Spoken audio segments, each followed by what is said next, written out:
a ata notarial, fazer a prova por blockchain. Essas questões a gente só vai fazer no curso. Aqui a gente não tem tempo para isso. Se quiser passar o próximo slide, Ricardo.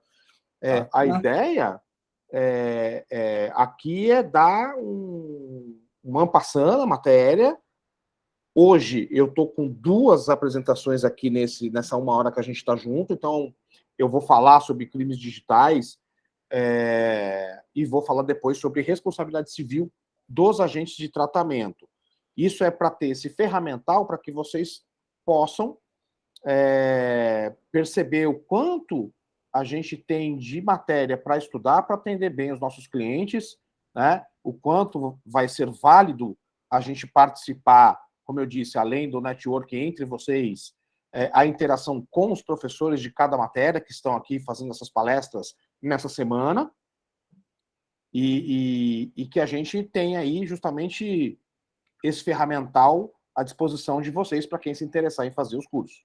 Né? Dentro do ambiente digital, a primeira ideia é sempre saber que não é terra sem lei. Né? Primeiro, porque a gente aplica o Código Penal e as leis especiais equiparadamente, de forma paradigmática, no mundo virtual. O ano passado, no meio do ano, o Bolsonaro assinou a lei de crimes eletrônicos, né? Softwares que os criminosos usam, né? Quem são os autores dos ilícitos, formação de quadrilha, né? Associação criminosa, princípio da territorialidade, tempo e local do crime digital, provas, como eu produzo provas, como eu valido essas provas. O WhatsApp é prova, não é prova? O browser é prova, não é prova? A rede social é prova, não é prova? Como é que funciona isso? Crime de racismo, pornografia infantil, né? O cyberbullying, o stalking, né? Tão comum essa semana, teve a notícia da Maísa, que foi perseguida aí por um rapaz que se diz apaixonado por ela e começou a persegui-la, né?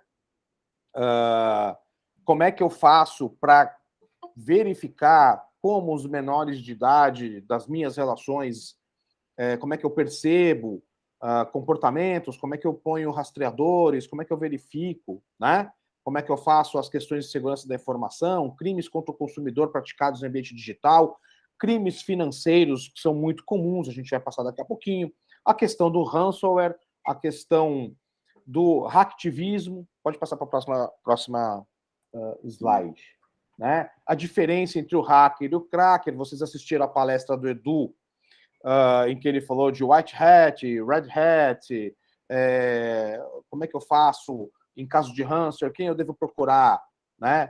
Um hacker, porque eu estou com um cracker, porque no fundo todo mundo fica chamando de hacker, mas a gente sabe que hacker é o cara do bem, né? O cracker é o cara do mal, né? Será que todo crime eu posso necessariamente qualificar como cibernético? Eu tenho crimes que são só feitos por cibernético, a gente vai estudar algumas formas que os criminosos se utilizam, né, para a prática de crimes, o spam, o que é um spyware, o que é um worm, o que é o phishing, o botnet, o rootkit, porque geralmente o pessoal acha que tudo é cavalo de Troia, né, Ricardo? O pessoal acha que tudo é spam, né? Já desenvolveram muito, né? Exato, a gente tem várias formas de contaminação por vírus com nomes diferentes e que a gente precisa estudar e conversar até para interagir com uma delegacia de polícia, que, na maioria das vezes, também não está ou aparelhada necessariamente ou com conhecimento suficiente para lidar com esse meio, né? Da mesma forma que o direito digital, apesar de não ser uma matéria nova, ela tem sido mais conhecida, mais divulgada pela LGPD e nos últimos 2 anos, em virtude de um avanço tecnológico, nós devemos lembrar que essas questões de crimes eletrônicos, cibernéticos, digitais, né? Cada doutrinador tem o seu ponto de vista, tem doutrinador que fala que é crime eletrônico e que falar em crime cibernético não existe. A gente precisa também pensar em artigos e doutrinas que nós ainda não temos, como, por exemplo, crimes praticados no metaverso, crime praticado por um robô, crime praticado por uma inteligência artificial, né, o problema da programação, o problema do algoritmo, né? Tudo isso são assuntos que nós vamos refletir mais acuradamente, mais firmemente, com maior profundidade no curso. Pode passar para a próxima, Ricardo. Né? Como é que os criminosos se utilizam dos cartões de créditos, dos nossos dados, das nossas redes sociais, clonando redes sociais e fotografias em perfis abertos, com o intuito de propagar pornografia. Uma colega nossa de profissão, criminalista, que tinha um Instagram aberto, e eu sempre falava para ela, olha, coloca esse Instagram de forma privada, fica todas as suas fotos aí, a Deus dará. Teve uma clonagem de perfil de Instagram para venda de pornografia. Você tem o caso de captação de fotos de menores em perfis abertos de redes sociais para pedofilia, né? Então, a gente vai discutir a importância da Lei Geral de Proteção de Dados com o intuito de a gente proteger da melhor forma possível. Isso, Dani, exatamente. Para poder nos protegermos e a importância do fomento da LGPD como forma de prevenção. Vamos lembrar que a LGPD tem como um dos seus princípios o caráter preventivo, né? Então, quando alguém fala essa lei não vai pegar, né, que dá aquela torcida no estômago, quando a gente fala, olha, LGBT, isso é besteira, não entendi, isso aí é bobagem, qual é a real necessidade disso? É sempre um dos caráteres é prevenção de crimes, né? Nós temos aí um 5G já licitado, que vai entrar em operação, que vai ter um tráfego mais veloz e mais maciço de dados. Nós vamos ter a internet das coisas, nós vamos ter inteligência artificial cada vez mais avançada, trocando dados, invadindo as nossas vidas, a gente utilizando os gadgets, né? Smartphones, tablets, geladeira que manda mensagem, aplicativos infinitos para infinitas coisas. Tudo isso a gente precisa pensar nos nossos dados para diminuir criminalidade. Os criminosos são muito espertos, muito inteligentes, e dinheiro fácil que todo mundo quer, né? Então a gente precisa sempre pensar nessas questões. Cada vez mais as fintechs avançam e ganham escalabilidade, então nós usamos cada vez mais cartões de crédito e contas bancárias digitais. Então, será que eu vou ter que estar comprando 2, 3 celulares para evitar crimes digitais? Não, né? Eu preciso fomentar, como advogado, como parte da justiça, parte do sistema legal, a aplicabilidade de diversas normas, dentre elas a Lei Geral de Proteção de Dados. Quer passar para a próxima, Ricardo, por favor? Ruim, né? Tem que ficar te importunando aí com isso. Não, que é isso, pô. Então, a gente vai estudar, por exemplo, o golpe do boleto falso, que é extremamente comum. Em São Paulo, pelo menos, muitas administradoras de condomínio, entidades bancárias, fintechs têm sido e sofrido muito com esse problema de pouca proteção de segurança da informação, muita inocência, muito pouco fomento da Lei Geral de Proteção de Dados, e a gente tem um problema grave com boleto falso. Vou dar um exemplo para vocês. Eu tenho um cliente que está aposentado e conseguiram os dados do INSS dele e fraudaram um empréstimo bancário consignado de um banco digital. Mandaram um e-mail para ele, olha, nós depositamos R$ 5.500 na sua conta e estou mandando o contrato para você assinar, ou houve um engano, caso o senhor não queira o consignado, o senhor paga o boleto e me devolve o dinheiro. Olha o refinamento do golpe. Ele olhou o extrato e os R$ 5.500 estavam na conta dele.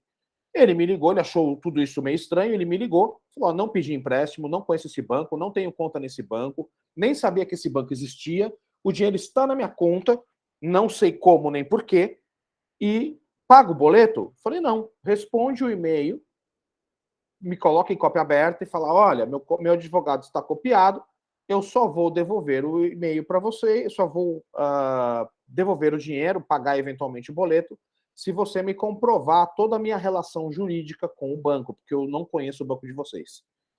A pessoa nunca mais entrou em contato, Ricardo. E era óbvio que aquele boleto não era do banco, né? A pessoa, ao pagar o boleto e não prestar atenção no beneficiário, vai parar na conta de alguém, né?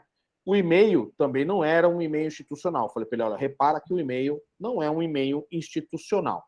Então, isso é só um exemplo de como o pessoal que não está a fim de trabalhar e está a fim de roubar os outros fica bolando coisas mirabolantes. Se você quiser passar para o próximo, Ricardo.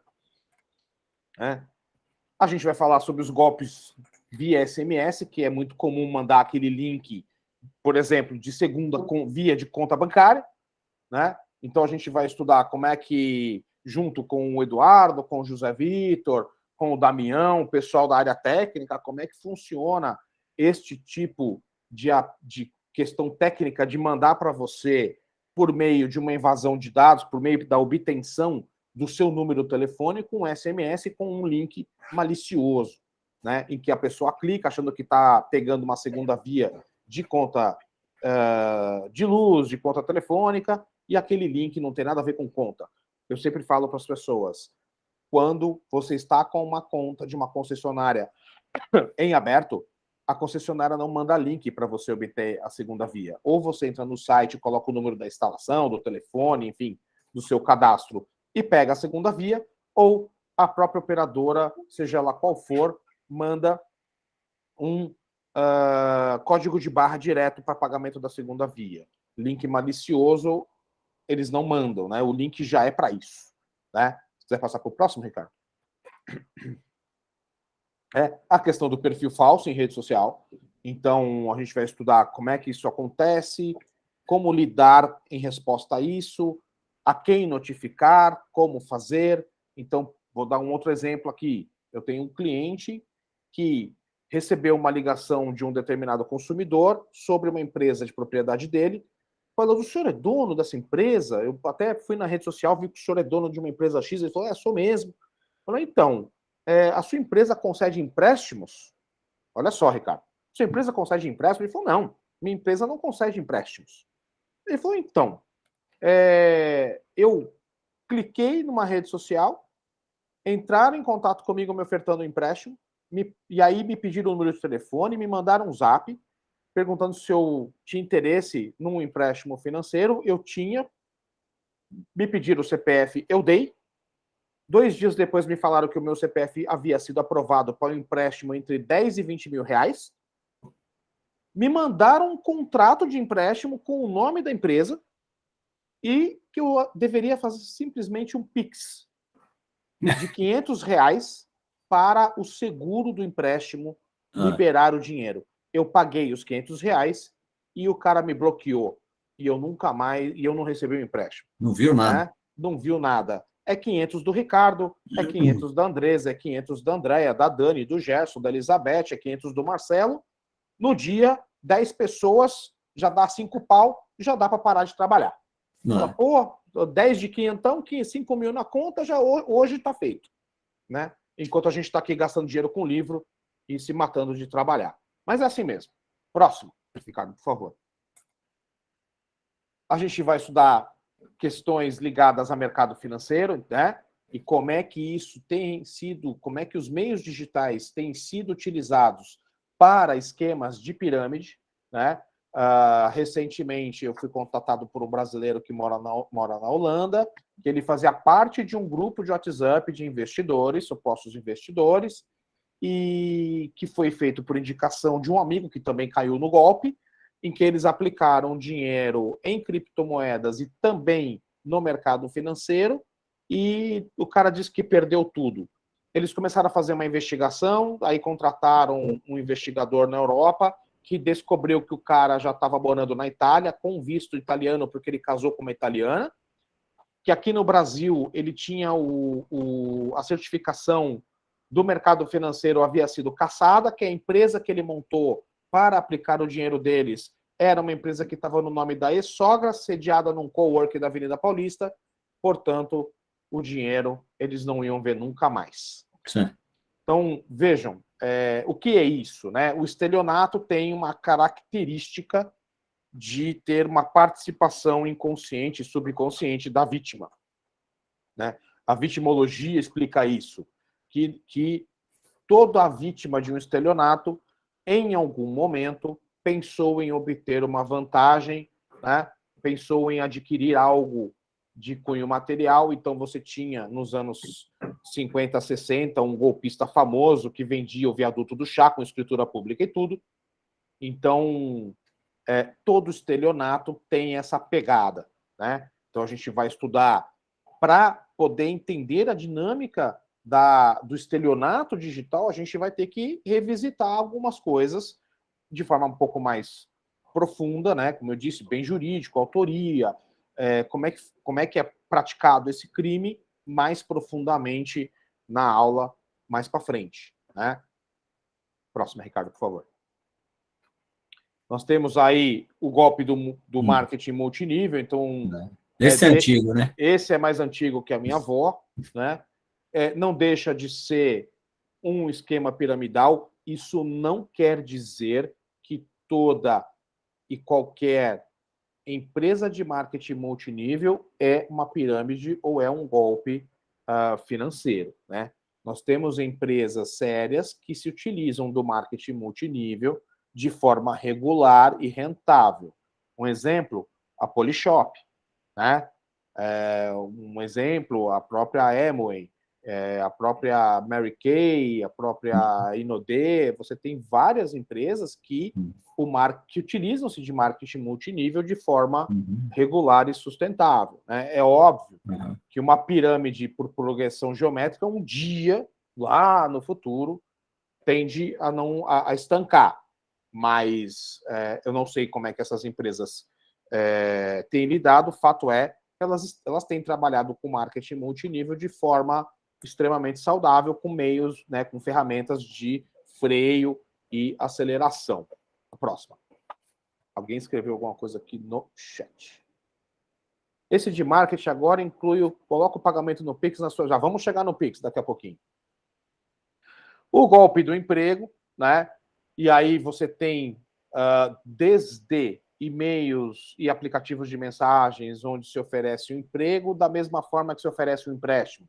Você paga, mas eles têm um acesso a dados pessoais, né? Voltamos a lembrar da importância da LGPD.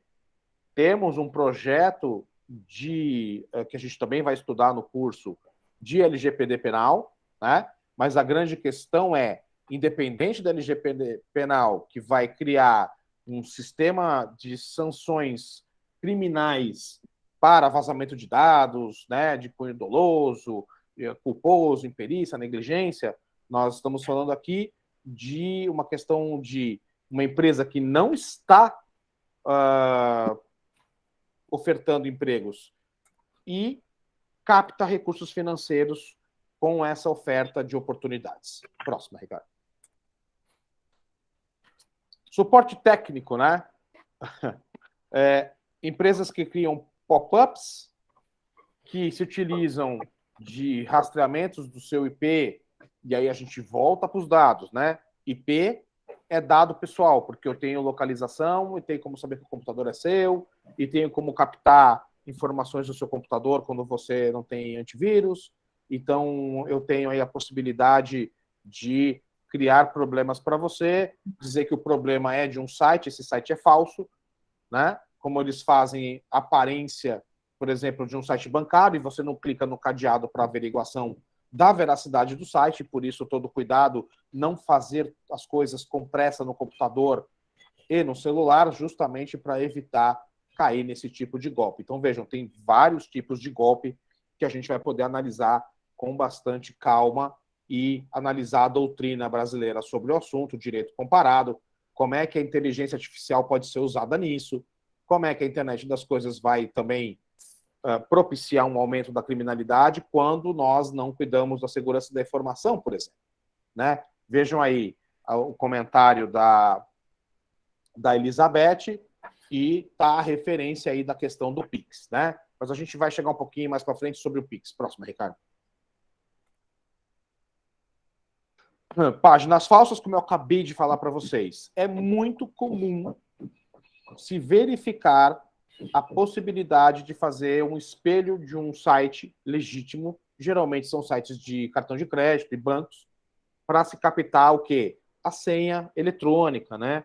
Então, a gente vai estudar como é que funciona essa questão, como é que se origina esse site, questões de segurança para diminuir essa criminalidade, e se ocorrer, como é que eu faço para fazer cadeia de custódia de prova, pedir para a polícia investigar, né?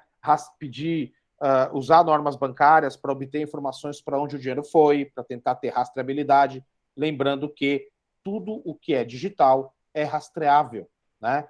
E como é que eu posso fazer com que a polícia utilize os meios técnicos e eu dar ferramentas para a polícia poder ir atrás dos bandidos, tendo em vista que a polícia não tem todo um aparelhamento e um conhecimento imediato, e as questões dos crimes digitais estão sempre muito à frente do Estado. Próximo, Ricardo. Opa! Isso, né? O golpe do FGTS, né? A gente volta de novo.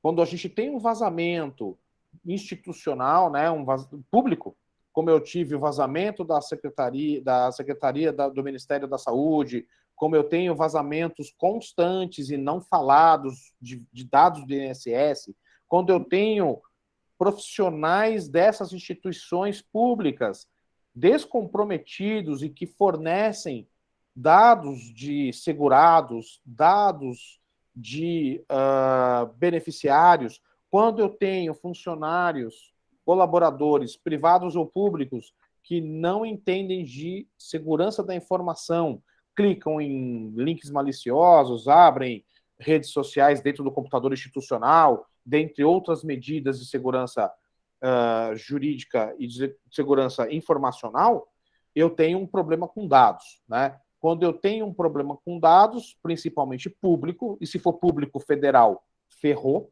né, pessoal? Aí eu tenho este problema que é a sucessivo envio de golpes, né, por telefone, por e-mail, por SMS. Eu passei por uma tentativa de golpe do seguinte formato: me ligaram, a pessoa tinha um fundo com barulho igualzinho de um telemarketing, e a pessoa falou para mim que era do seguro do banco X. E eu falei, pois não, né? O que você deseja, né? Eu não tive nenhum sinistro, então quem deveria ligar para o seguro sou eu. E ela, olha, eu queria atualizar seus dados e queria falar sobre a sua pólice. Eu falei, olha, eu sei que o banco não liga para isso, eu sei que a seguradora também não liga para isso, então você certamente é uma pessoa criminosa, então eu vou bloquear esse número e a gente encerra o assunto por aqui. Pega uma pessoa idosa, né? Eu tenho um agravante, se é idoso, pelo Estatuto do Idoso. Pega uma pessoa desprevenida que está ali com pressa no carro, no trabalho e acaba passando os dados. Como é que isso funciona e que tipo de golpe eu posso praticar? Será que a Caixa Econômica Federal faz a prova de vida à toa? Né? Tudo isso é para avisar o quê? Evitar que as pessoas também pratiquem crimes contra instituições públicas. Muitas vezes, realmente, é um call center ilegal voltado para crimes. Isso tem muito.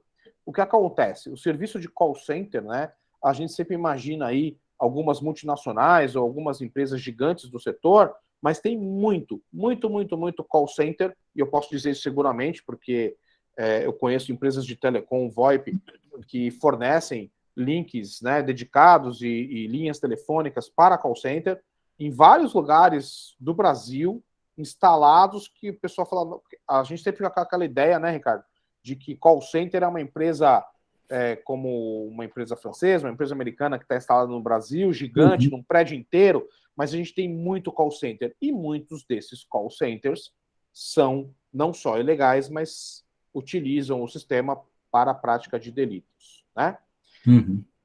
Crimes do Pix, né? Até a gente incluiu isso na palestra, que não fazia parte do programa, mas faz parte do programa do curso, porque a criminalidade envolvendo o Pix tem sido gigantesca. Por quê?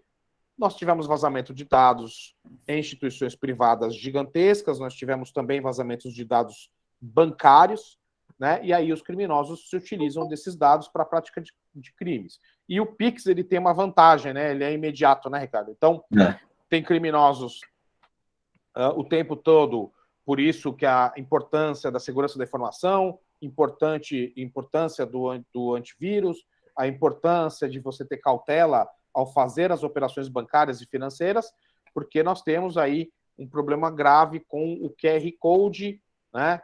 Nós temos a possibilidade de, por exemplo, eu tenho uma cliente que ela teve o celular furtado e em 48 horas eles tiraram 42 mil reais da conta dela. Pô, mas como isso, né? Se o telefone dela tinha acesso bancário por reconhecimento facial. Porque o criminoso que roubou correu num outro criminoso, que faz parte da quadrilha, que é alguém que manja muito de celular, e ele certamente ele plugou o celular com softwares maliciosos, ele desbloqueou o reconhecimento facial e conseguiu fazer transferências. Tem pessoas que têm comprado 2 celulares, né? Deixam dos bancos com cartões de crédito em casa e anda na rua com outro para ter WhatsApp e telefone. Pô, nós vamos ter que comprar 2, 3 celulares, né? Então acho mais fácil a gente abrir uma revenda de aparelho celular e a gente vai ganhar muito dinheiro, né? Ao contrário, a gente deve o quê? Entender como é que funciona essa sistemática, e aí a gente pode postar, a gente pode explicar para as pessoas como eu faço para aumentar a minha proteção e segurança da informação, bem como a própria proteção do meu aparelho, né, do meu hardware, né? Porque a gente tem que lembrar que segurança da informação não é só senha forte, né, sair da senha 1, 2, 3, 4, 5, 6, 7, mas também as questões ligadas a hardware, né? Aqui, a Andresa está dando um toque aqui de compliance, que ela deu uma palestra de manhã sobre compliance. Banco só pelo PC ou tablet em casa. Isso, para quem não quer comprar 2 telefones celulares. O próximo, Ricardo. Olha aí, ó. É possível hackear o Pix, né? O que uma quadrilha de Pix faz? Então, nós temos aí concurso de crimes, né? Nós temos concurso de pessoas. A partir do momento em que eu tenho a possibilidade de, por meio de um vírus, resolver isso tudo tecnologicamente, e eu ajo sozinho, é uma coisa. Quando eu ajo da mesma forma que a minha cliente foi vítima de um roubo do aparelho, e eu procuro que o roubo já foi feito em 2 pessoas, e aí eu tenho toda uma rede para poder fazer as transferências, eu já entro na questão da associação criminosa. A própria quadrilha do Pix, né? Que o pessoal faz o roubo que é o sequestro relâmpago, né? O roubo com extorsão, que é a pena mais alta do Código Penal. Eu sequestro a pessoa, isso também tem sido bastante comum, e faço várias transferências Pix. E aí uma medida simples, pega e coloca um limite para o Pix. Mas e aí, o limite vai resolver? Só o limite vai resolver? Será que eu preciso fazer isso que a Andresa acabou de sugerir? Só no PC e só no tablet? Porque se eu estou em cativeiro e o cara não pede resgate para ninguém, e a minha esposa acha que eu estou com amante, 2, 3 dias fora de casa, e no fundo o cara está fazendo piques diários por conta de um limite. Então, só colocar o limite não é uma solução, né? Eu preciso pensar em todos esses aspectos. E a gente também, dentro desse contexto de estudar a própria questão dos crimes digitais, a gente também tem que pensar, tem um cliente acusado de fazer parte de uma quadrilha, tem um cliente acusado de ser cracker, tem um cliente que cometeu uma ofensa, né, um crime contra a honra numa rede social. Como eu, como advogado, vou defender, né? Porque a gente está, quando a gente faz o estudo da dogmática penal, a gente não fica preso à questão de acusação ou de investigação para uma vítima. A gente tem que pensar que a gente pode estar defendendo hoje alguém acusado indevidamente, reconhecido por fotografia captada de forma irregular. Vejam que o metrô de São Paulo foi proibido de captar imagens, né? Nós temos casos de direito comparado, como a da Clearview, que se utilizou de bancos de dados de imagens captadas irregularmente em redes sociais e também por meio de câmeras públicas sem consentimento. Olha a LGPD aí de novo, né? E nós temos um futuro para enxergar. A próxima, Ricardo. A gente precisa pensar e discutir todo esse futuro, né? Aí está um exemplinho daquilo que eu falei para vocês, de mandar um link no SMS ou no aplicativo de mensagem, né? Nós temos aí vários aplicativos de mensagens, né? Nós não temos só o mais conhecido e mais usado aqui no Brasil. Nós temos aí, ó, e-mail falso, falsas centrais de atendimento, né? SMS. Nós temos uma série de meios de mandar um link malicioso que vai clonar, por exemplo, o nosso perfil ou que vai tentar invadir, captando dados nossos aí para uma série de crimes. Próximo, Ricardo. Porque os crimes digitais não são só os crimes praticados em meio digital. São os crimes que podem se utilizar de meios digitais, né? O próprio Pix falso, né? Que é idêntico ao gerado pelo banco, e a pessoa pede a devolução ou um aceite numa venda de um automóvel, e aí nós temos que analisar esses crimes todos de forma mais profunda. O próximo, Ricardo. Pix agendado, o próprio Banco Central já falou como é que funciona o Pix agendado, então você tem que estar atento a isso, né? Agora, a nossa associação vai lançar aí uma série de conteúdos relacionados aos crimes praticados com Pix, de forma bem abrangente, para que todo mundo tenha essa noção, e a gente vai estudar isso nas nossas aulas de crimes digitais, quando a gente lançar o curso. Próximo. A gente também vai estudar algo muito novo. Por que novo?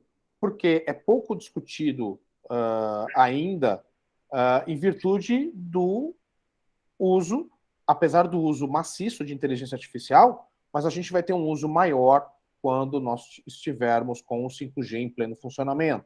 Nós vamos ter a internet das coisas, né? Como é que funciona se o cara invadir o meu Alexa, o meu EDOC? Como é que funciona se o cara invadir pela minha geladeira o meu smartphone? Né? Como é que vai funcionar essas questões ligadas à inteligência artificial, à internet das coisas e, obviamente, à LGPD, né? Para que eu possa me utilizar cada vez mais de mais tecnologia, ter mais conforto, com menor risco, e se eu for vítima ou tiver um cliente acusado de algo, como é que eu vou poder manejar e entender como o direito penal vai ver isso? É uma grande oportunidade de discussão e de reflexão para a elaboração de artigos, por exemplo. Nós temos aí todo um campo de estudo aberto para aqueles que se interessam pelo direito penal, pela parte criminal, pela vitimologia, né? Como a sociedade vai encarar tudo isso a gente vai estudar no nosso curso, na nossa aula, né? Com uma bibliografia recomendada, com discussão em grupo, com trabalho, com a troca de ideias, porque isso é muito importante. E é muito importante que vocês se utilizem desse conhecimento que vocês vão adquirir para poder avançar profissionalmente e ter mais ferramenta para atender os clientes. Próximo, Ricardo, por favor. A gente vai passar muito por cima, porque nós já temos o Eduardo, né, o professor Eduardo, e o professor José Vitor, que vão falar sobre segurança da informação, gestão da segurança da informação. Então, em uma de nossas aulas, a gente vai, obviamente, com a presença de um deles, explicar como é que funciona a cadeia de custódia e como eu posso fazer atos de prevenção e proteção a dados bancários e dados pessoais para evitar que eu seja vítima de um crime digital. Acho que acabou, Ricardo. Beleza.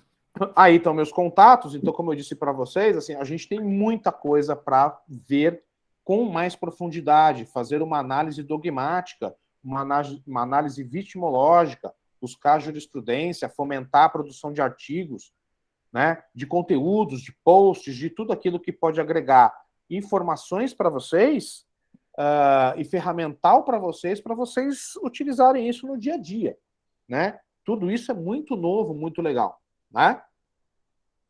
Ricardo, quer trocar o Sim. slide? Deixa eu parar aqui. Se alguém tiver alguma pergunta, alguma colocação com o Marcelo enquanto isso. Vou só fechar aqui. Temos mais 15 minutos.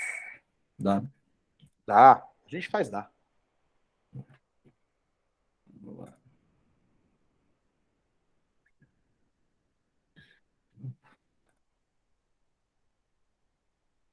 Pronto.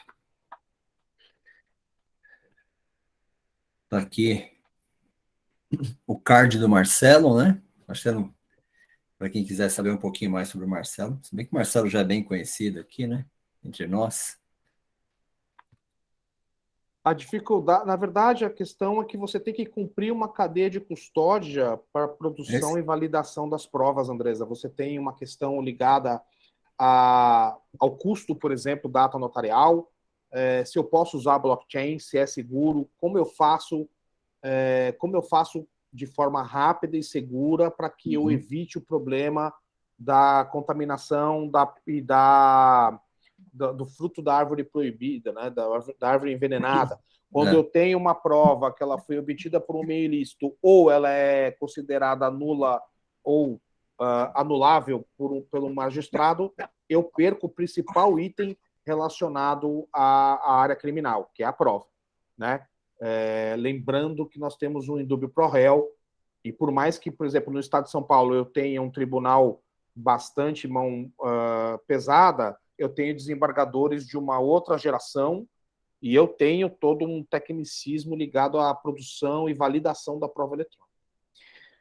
O outro tema que eu vou falar para vocês, que é outra aula, que está mais ligado, obviamente, à LGPD, à internet das coisas, à inteligência artificial, é a responsabilidade civil dos agentes de tratamento, né? Quem são os agentes de tratamento? Pode passar a próxima, Ricardo. A gente vai estudar, dentro da aula de responsabilidade civil, questões de doutrina moderna e de jurisprudência a respeito dos elementos da responsabilidade civil. E aí você fala, mas por que isso? Porque, vejam, nós temos só no estado de São Paulo mais de 600 ações judiciais, né? Nós temos um contencioso judicial de pedidos de indenizatórios da LGPD, sendo que a LGPD é uma lei já não tão recente, mas pouco conhecida. Nós temos uma jurisprudência que ainda está em sede, no máximo, de segunda instância, né? O primeiro case ligado à responsabilidade civil e verba indenizatória da LGPD teve o julgamento de segunda instância realizado agora em janeiro. Então, vejam, é tudo recente e é esse barco que a gente tem que pegar, né? É isso que a gente tem que pensar. E para poder entender qual é a responsabilidade do controlador, qual é a responsabilidade do operador, qual é a responsabilidade de um colaborador, qual é a responsabilidade de um gestor de TI, como é que funciona a responsabilidade, inclusive, do titular, né? E essa questão do dano e do dano indenizável, eu preciso estudar com mais profundidade. Responsabilidade sobre novas tecnologias, né? Pode passar para a próxima, Ricardo, por favor. Então, a gente vai estudar o quê? Requisitos da obrigação de indenizar, né? Precisa ter um fato, eu preciso ter um nexo causal e eu preciso ter um dano. E o dano moral é em ré ipsa, eu preciso ter prova do dano moral? Como é que os tribunais têm pensado sobre isso, né? Como é que os tribunais têm se comportado? É mero aborrecimento? Será que na via do contencioso eu uso o juizado especial de determinado estado, pensa de um jeito? Né? O direito não é matemático, então eu preciso trabalhar bem, de novo, a questão da prova, trabalhar bem como é que vai funcionar a comprovação de boas práticas, a comprovação da segurança da informação, ou seja, a comprovação de uma série de requisitos para saber se tem que indenizar ou não. Próximo, Ricardo. A gente vai estudar, como eu disse, os elementos da responsabilidade civil, culpa, nexo de causalidade e dano, né? Será que eventos com culpa, sem culpa, né? Como é que eu faço para explicar para um juiz por meio do visual law, por exemplo, o nexo de causalidade, né? E o dano, se o dano foi material, eu consigo provar documentalmente. Se o dano foi moral, como é que eu provo? Como é que funciona? Não preciso provar? Muitos tribunais já não entendem mais que necessariamente não precisa comprovar zero. Ah, não precisa provar, é só o dano da psique, então eu imagino que ele ficou aborrecido e vou dar indenização. Os tribunais não estão mais funcionando assim, nem nos Estados Unidos, né? Próximo, Ricardo. Como é que funciona com direito comparado, né?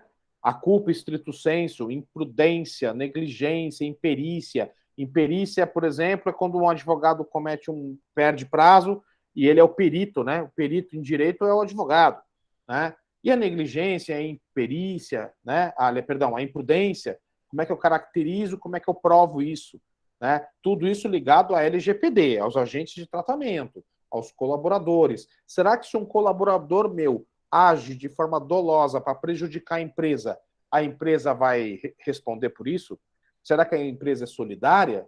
Será que é tudo sempre simples assim? Ou eu preciso pensar em todo um contexto em que eu posso pensar em saídas para não indenizar e, se eu advogo para a vítima, em entradas para indenização? Próximo, Ricardo. Nós vamos discutir algo que na doutrina tem sido motivo de controvérsia, né? Se a responsabilidade civil da LGPD ela é simplesmente subjetiva e ponto. Eu faço parte de um grupo de análise de sentenças judiciais ligadas à proteção de dados e direito digital, em que já houve um baita de um bate-boca sobre essa questão, se determinadas condutas são subjetivas e outras se são de responsabilidade objetiva. Se eu tenho a obrigação de reparar um dano por responsabilidade de perda da chance, por exemplo.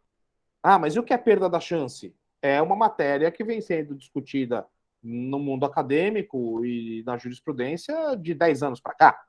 Então, tá aí mais uma oportunidade para a gente estudar. Também mais uma oportunidade para a produção de conversas e de artigos, né? Então, a gente precisa estudar isso bem profundamente para poder montar um artigo.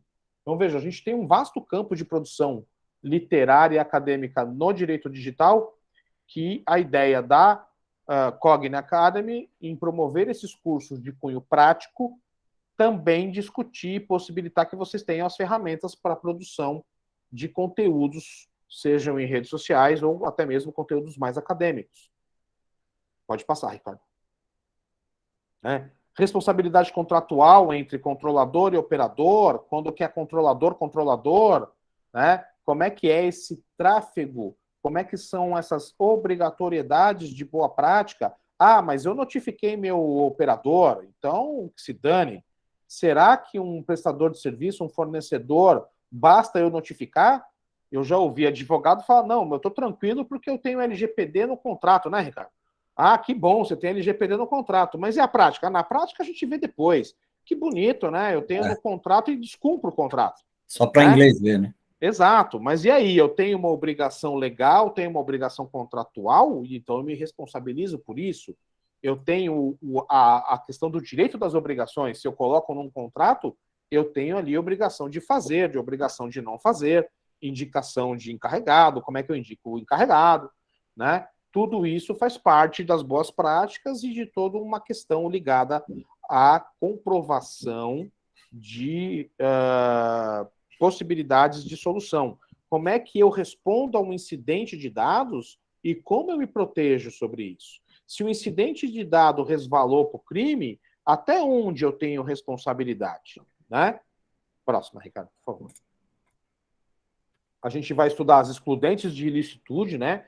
Culpa da vítima, legítima defesa, deteriorização, né, ou destruição da coisa, né, própria ou alheia, né? Como é que eu faço, por exemplo, dentro do contexto do direito digital, se eu pego um computador e acho que fiz uma limpeza, formatei ele, fui vender ele numa rua comercial, alguém comprou, esse alguém vasculhou e encontrou dados.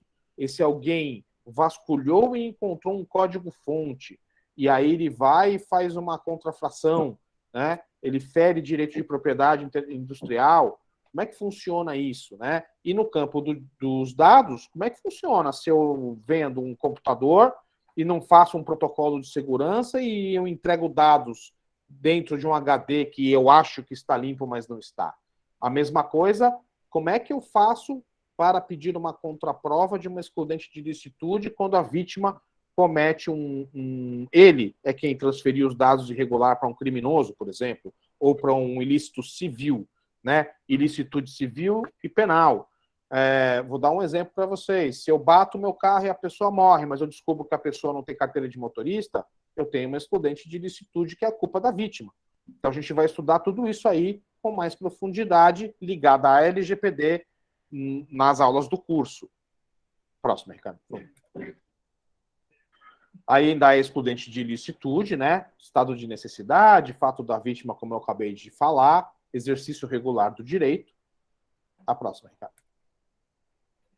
Eu tenho as questões da responsabilidade extracontratual ou aquiliana, que está ligada às boas práticas, à comprovação da existência de políticas de privacidade, das políticas de rede social, das políticas e protocolos de segurança da informação, que são muito importantes e são fundamentais para a comprovação do compliance digital e que podem livrar o meu cliente, por exemplo, ou, né, se for empresa, de uma indenização, ou podem propiciar para um cliente que sofreu um dano a possibilidade de concretização do dano, né, da comprovação da possibilidade de dano e da assunção do risco de uma empresa que não adequou seus procedimentos ao compliance digital, né, não tomou as providências para adequação da LGPD e segurança da informação e me causaram um dano e, portanto, tem um dever de indenizar. Próximo. A gente vai estudar, dentro desse contexto de agente de tratamento, a questão do controlador e do operador em campos específicos, mercado imobiliário, mercado bancário, eu tenho regulações. Em São Paulo, no estado de São Paulo, eu estou dando um exemplo do estado de São Paulo, porque é onde eu vivo e onde eu tenho mais contato. O PROCON, que tem um acordo, né, o Senacom tem um acordo com a Autoridade Nacional de Proteção de Dados, só no estado de São Paulo são mais de 2.500 reclamações administrativas ligadas à LGPD. Eu tenho questões que ainda estão por vir. Eu tenho regulação da Anatel, né, a lei de telecomunicações que prevê sigilo, eu tenho assuntos ligados, como eu disse, ao Banco Central, à Agência Nacional de Energia Elétrica. Nós tivemos um vazamento grande aqui da empresa de energia elétrica do Estado de São Paulo. Então, vejam, nós temos que estudar como ocorreu um vazamento e qual é a responsabilidade. Como é que eu argumento isso junto a um órgão administrativo? Pego o julgamento administrativo que não vai me dar danos imediatos, né, reparação de danos para mim, vai dar multa administrativa e eu levo isso para a Autoridade Nacional de Proteção de Dados. Como é que eu faço para andar junto? Como é que eu faço para utilizar isso como prova num processo judicial que vise uma indenização? Então, a gente precisa refletir sobre os dois lados da moeda, uma vez que o advogado atua nas duas esferas. O advogado, obviamente, ele é um defensor de interesses, né? Quem julga é o juiz. A próxima. Então, a gente vai estudar a base legal da responsabilidade civil do agente de tratamento, né? Como é que a LGPD trouxe isso no direito positivo, né? O que a gente chama de fato típico, né? Mas o que a LGPD fala sobre a tipicidade, né? O que ela fala aí, sobre registro de operação, mapeamento, mitigação, prova, prestação de contas, né? Como é que eu faço se eu for defender uma pessoa física para poder pedir a prestação de contas, alertar do incidente de dados? Como é que eu faço? Como é que o operador, o controlador tem que me responder isso?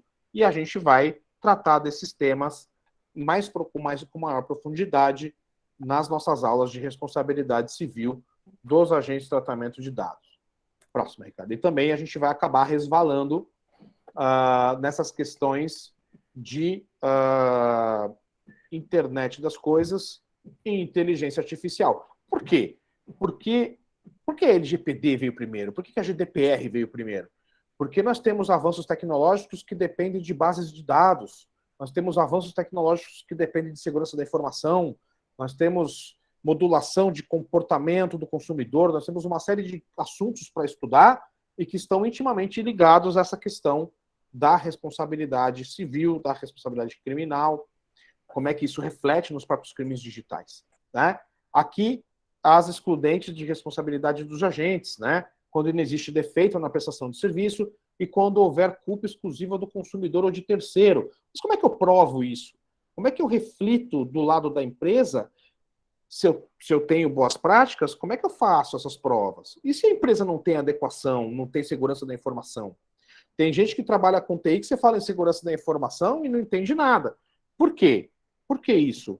Porque o cara está negligenciando a segurança da informação. Você tem ali um gap da segurança da informação, então a adequação está mal feita. Então a gente precisa refletir sobre isso e as consequências que decorrem desses problemas ligados à não adequação correta, à não prevenção dos problemas ligados a dados. A próxima.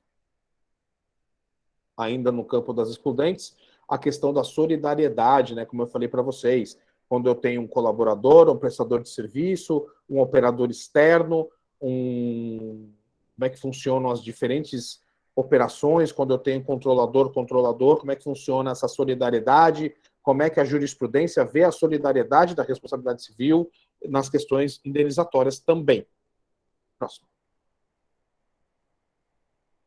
O artigo 43, né, que fala sobre a isenção aí da responsabilidade dos agentes, quando eles conseguem provar que não realizaram um tratamento de dados, ou que responderam ao incidente, ou como já tem jurisprudência, né, já tem esses dois julgamentos aí de segunda instância, falando sobre comprovação de nomeação de encarregado, como é que eu faço essas provas, adequação, compliance, como é que eu dou ferramentas para um julgador administrativo ou judicial, bem como o julgamento do julgador da Autoridade Nacional de Proteção de Dados com suas sanções gigantes, né? Quando eu falo gigantes, não estou falando só da multa financeira, eu estou falando também de uma suspensão de um e-commerce por 15 dias, que pode causar um baita de um prejuízo.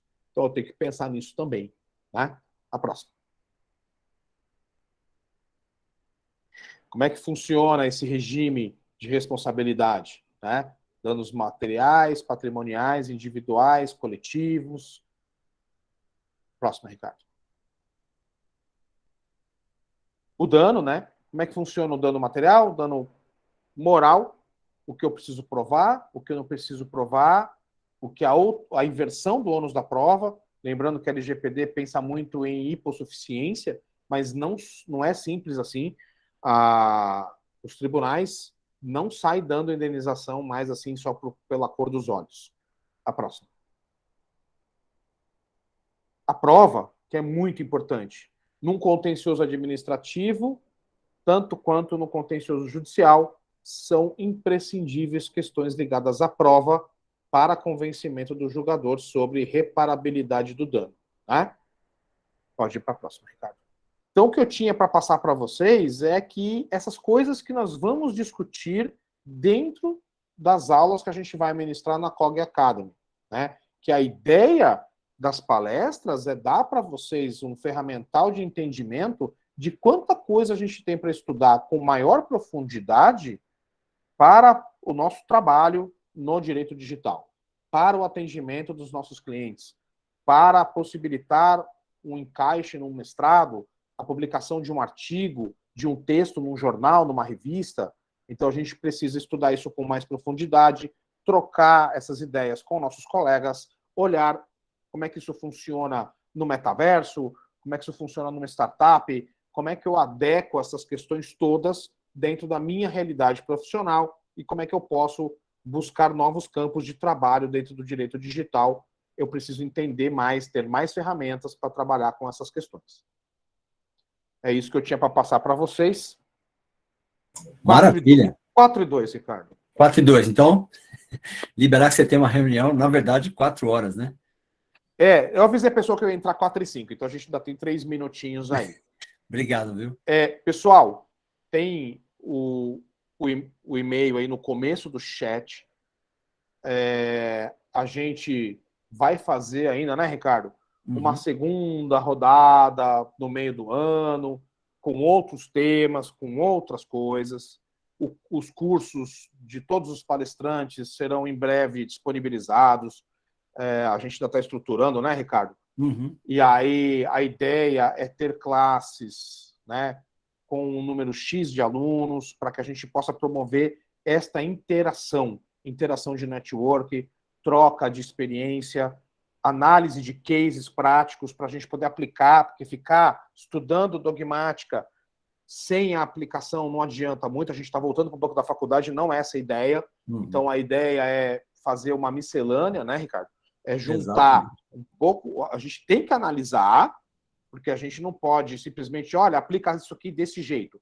Primeiro, porque o direito não funciona assim, não é matemática. Segundo, que isso não te dá o ferramental que a gente quer passar para vocês.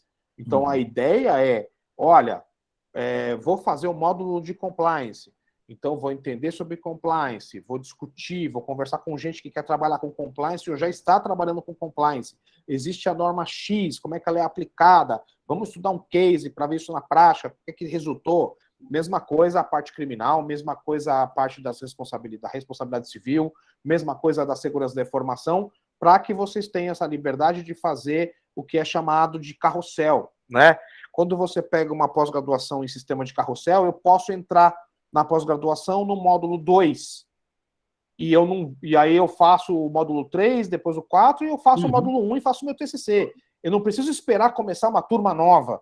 E a nossa ideia é essa, dar uma dinâmica para quem trabalha, consiga participar, consiga fazer, consiga ter o ferramental, consiga ter o contato, consiga ter o network, consiga ter a discussão, e falar, legal, gostei, foi ótimo para mim, recebi um certificado que me qualificou efetivamente, né, Ricardo?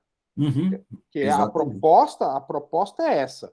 A proposta dessas palestras todas é que vocês tenham contato com os professores das matérias e conheçam o que vai ser discutido e o que pode ser aplicado e dado para vocês de ferramental. É isso aí. Com certeza iremos trazer muitas novidades e essa questão do carrossel é importantíssimo porque você aprende dentro da sua conveniência, mas com certeza numa linha do tempo você vai ter todo o conhecimento necessário. É isso aí. Obrigadão, Marcelo. Legal. Obrigado a vocês, gente. Valeu, sucesso, uma boa tarde. Parabéns aí. Para vocês também. Grande abraço. Obrigado, hein? Valeu, pessoal. Obrigado por ter acompanhado aí. Vocês viram aí que o Marcelo é bem dinâmico, conhece muito do assunto aqui, a gente trabalha junto, conhece muito da questão criminal, principalmente responsabilidade civil, e que, na verdade, é uma base muito importante quando a gente fala aqui nessas questões de LGPD, compliance digital. Então, é muito importante para que todos nós tenhamos. Ele até, na verdade, passou até muito conteúdo, porque o extenso acaba sendo dinâmico e rápido, mas esse vídeo vai ficar gravado, está sendo gravado lá no YouTube, e com certeza vai servir de fonte de consulta para vocês. Muitos temas estão disponíveis lá, então fiquem à vontade. Espero que hoje a gente suba todas as apresentações até o final do dia, e estamos aqui à disposição de vocês. Muito obrigado pela participação novamente.